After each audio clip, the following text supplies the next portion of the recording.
Shalom. Kembali lagi bersama kami di Why Message.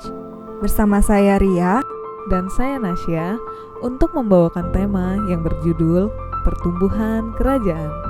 Ayat kita terambil dari Yohanes 3 ayat 30 yang berbunyi seperti demikian. Ia harus makin besar tetapi aku harus makin kecil. Saudara-saudara, di minggu yang lalu kita telah banyak belajar tentang apa itu kerajaan Allah. Kerajaan Allah adalah jati diri Kristus itu sendiri. Menerima kerajaan Allah berarti menerima Kristus di dalam hidup kita. Hidup dalam kerajaan berarti hidup di dalam Kristus sesuai dengan cara dan kehendaknya. Banyak orang Kristen yang berdoa, "Datanglah kerajaan-Mu," seperti yang ada di dalam Matius 6 ayat 10.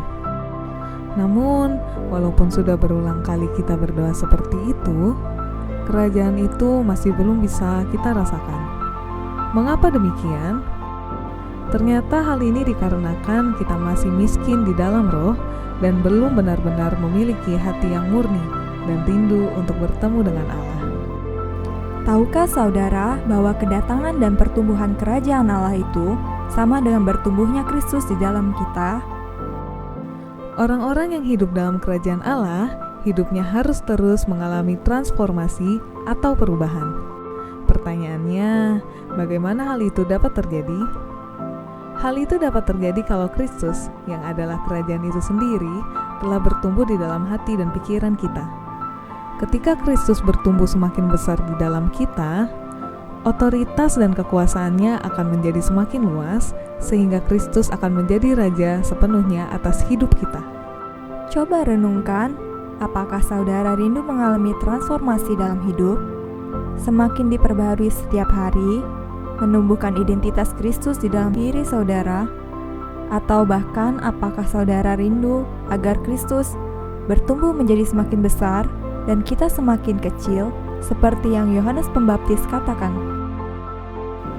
Renungan kita minggu ini akan mengajarkan kita tentang hal-hal yang berhubungan dengan pertumbuhan Kristus.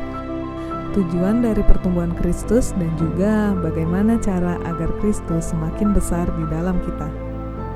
Mari kita merendahkan diri dan memiliki hati yang rindu serta murni untuk mencari hadirat Allah, sehingga Kristus sang benih kerajaan itu semakin bertumbuh di dalam kita. Untuk pembahasan lebih lanjut mengenai materi pertumbuhan kerajaan Allah, saudara-saudara dapat membaca dan merenungkan Warta Yerusalem minggu ini. Jangan lupa untuk like, subscribe, dan share. Tuhan Yesus memberkati.